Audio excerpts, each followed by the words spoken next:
نام ہے وہابی نام ہے بابی، میں ہوں مسلم علمی کتاب۔ اللہ نے موت اور زندگی کو اس لیے پیدا کیا تاکہ تمہاری جانچ کی جائے تم میں سے کون اچھے اعمال کرتا ہے۔ یہ مضمون سورۃ الملک میں بھی آیا، سورہ ہود کے اندر بھی آیا۔ اس سے ایک بات تو کلیئر ہوگی کہ موت اللہ کی مخلوق ہے، یہ اللہ نے کریٹ کی ہے، یہ کریشن ہے، یہ کوئی اللہ تعالیٰ کی صفت نہیں ہے بلکہ اللہ کی مخلوق ہے۔ یہ ہماری تو صفت ہو سکتی ہے کیونکہ اللہ کو تو موت نہیں ہے، وہ الحی القیوم ہے۔ اچھا، اب یہ اللہ تعالیٰ کا موت کو ایگزیکیوٹ کرنا کسی کے اوپر، یہ اس چیز کا اعلان ہے خالق اور مخلوق میں فرق کیا ہے۔ اچھا، ہاں جی، موت وہ چیز ہے جو آپ کو بتاتی ہے کہ خالق اور مخلوق میں فرق یہ ہے۔ میں ابھی توحید کے کانسیپٹ میں اسے ڈسکس کر رہا ہوں، فکر آخرت والا اینگل بالکل اس کا الگ ہے، وہ تو ایک الگ سے 1 گھنٹہ اس پہ بولا جا سکتا ہے۔ اصل میں اس کی تھیم پہ آ رہا ہوں کہ اللہ نے اپنے اور مخلوق میں فرق بتایا موت کا، اسی لیے اللہ تعالیٰ فرماتا ہے سورۃ المائدہ میں لقد کفر الذین قالوا ان اللہ هو المسیح ابن مریم، بے شک وہ لوگ کھلا کفر کر رہے ہیں جو کہہ رہے ہیں کہ عیسیٰ ابن مریم اللہ ہی عیسیٰ ابن مریم ہے۔ اس کے جواب میں اللہ تعالیٰ نے نبی علیہ السلام کو کہا ہے کہ ان سے کہو قل فمن یملک من اللہ شیئا، اے نبی ان سے فرماؤ کہ اللہ کا کوئی کیا بگاڑ لے گا اگر اللہ ارادہ کرے عیسیٰ کو اور اس کی ماں کو اور جتنی مخلوق ہے اس کو ہلاک کر دے۔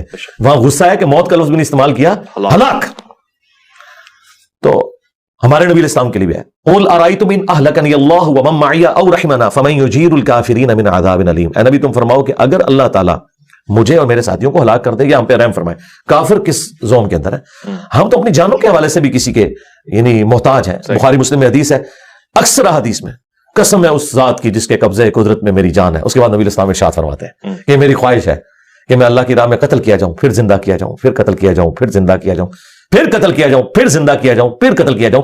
یعنی نبی علیہ السلام نے اپنے اوپر بار بار موت کو طاری کرنا اس اللہ کے لیے مر مٹنے کو پریزنٹ کیا توحید کے لیے۔ پھر نبی علیہ السلام کے بارے میں قرآن میں آیا قل ان صلاتی ونسکی ومحیای ومماتی للہ رب العالمین، اے نبی تم فرماؤ بے شک میری نماز، میری قربانی، میرا جینا، میرا مرنا اللہ کے لیے۔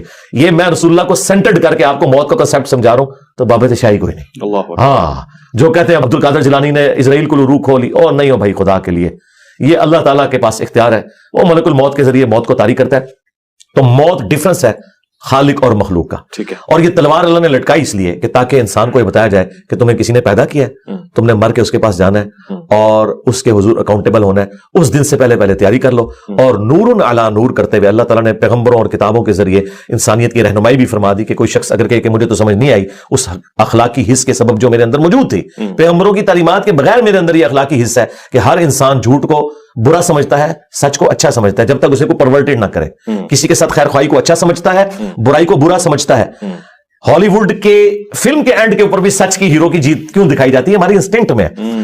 انبیاء کی تعلیمات کے بغیر بھی وہ اخلاقی حص جو اللہ تعالیٰ نے ہر انسان میں رکھی ہے، انسان اکاؤنٹیبل ہے کہ اللہ تعالیٰ اسے پوچھ سکتا ہے کہ تو نے میرے تک پہنچنے کی کوشش کیوں نہیں کی، لیکن اللہ تعالیٰ نے اس میں بھی ترا یہ کہ نور علی نور کیا ہے، جو سورہ نور کے اندر ہے نور علی نور، ایک ہماری اخلاقی حص کا نور اور دوسرا وحی کا نور جو انبیاء کے ذریعے اللہ تبارک و تعالیٰ نے ہم تک بات پہنچائی کہ ہم اللہ تعالیٰ کے حضور اکاؤنٹیبل ہیں۔ اور یہ تلوار جو لٹک رہی ہے نا، یہ انسان کا قبلہ درست رکھتی ہے۔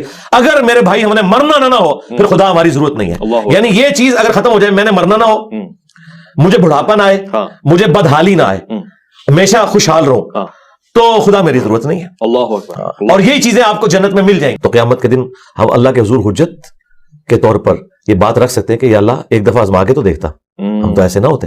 تو اللہ تعالیٰ نے آزمائش اس لیے رکھی تاکہ یہ چیز جسٹیفائی ہو کہ جس نے بھی جہنم کمائی ہے وہ خود کمائی ہے، جس نے جنت کمائی ہے خود کمائی ہے۔ اہل سنت کا عقیدہ نہ جبریہ والا ہے نہ قدریہ والا، ہم درمیان میں ہے کہ جن چیزوں کا اللہ تعالیٰ نے ہمیں اختیار دیا ہے وہ ہمیں دیا ہوا ہے، اور جن چیزوں کا نہیں دیا اس کے بارے میں ہم سے پرسش بھی نہیں ہوگی۔ مجھ سے نہیں پوچھا جائے گا کہ تمہارے ماں باپ فلاں کیوں تھے، تم فلاں جگہ کیوں پیدا ہوئے، تمہارا قد اتنا کیوں تھا، تمہاری آنکھوں کا کلر ایسا کیوں تھا، اس کے بارے میں اکاؤنٹیبل نہیں ہو۔ یہ چیزیں ڈیسٹنی سے، تقدیر سے تعلق رکھتی ہیں۔ اور جو چیزیں اللہ نے مجھے ہدایت کے طور پر چیزیں دکھا دی اور مجھے اختیار دیا، انا ہدیناہ السبیل اما شاکرا و اما کفورا، ہم نے راستہ واضح کر دیا، چاہے تو شکر گزاری کی روش اختیار کرو، خواہ شکری کی۔ لیکن دنیا میں اللہ نے اختیار دے کر آپ کے اوپر گرفت نہیں فرمانی، الٹیمیٹلی گرفت اس دن ہونی ہے۔ اللہ تعالیٰ کو کوئی پرواہ نہیں، سارے کے سارے اس کے نافرمان ہو جائے، سارے کے سارے تابع فرمان ہو جائے، لیکن فرق ہمیں پڑتا ہے۔ تو یہ اللہ تبارک و تعالیٰ نے جن اور انسان ایسی مخلوقات پیدا کی ہیں جنہیں اللہ نے اختیار دیا ہے، اچھا، اور انہیں نیکی اور برائی کا مادہ ودیت کر دیا۔ فرشتے وہ تھے کہ جنہوں نے رب کی چوائس سے اللہ کو چوز کیا تھا، اور ہم وہ خوش نصیب ہے کہ ہم اپنی مرضی سے اپنے رب کو چوز کریں گے۔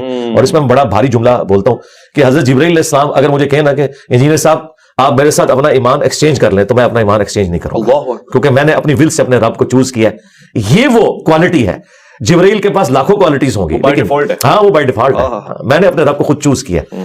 تو یہ ایک بڑی چیز ہے جس کی وجہ سے انسان اشرف المخلوقات ہے، یہ سب سے بڑی کوالٹی ہے، اور اسی کی وجہ سے جنت انسان کے لیے، فرشتوں کے لیے نہیں ہے۔ کیا بات ہے۔ دیکھیں اس پہ ایک اور میرا جملہ بڑا بھاری لے جائیں کہ انسان نے سب سے زیادہ نان سیریس گاڈ کو لیا ہوا ہے، اور خدا کے لیے سب سے سیریس جو ہے نا وہ انسان ہے۔ دیکھیں یہ پوری کائنات انسان کے لیے، قرآن میں ہے سورہ ہود میں کہ اللہ تعالیٰ نے یہ سب کچھ زمین و آسمان اس لیے پیدا کیا کہ تمہیں آزمائے۔ یہ ساری کائنات کا مقصد انسان کو آزمانا تھا۔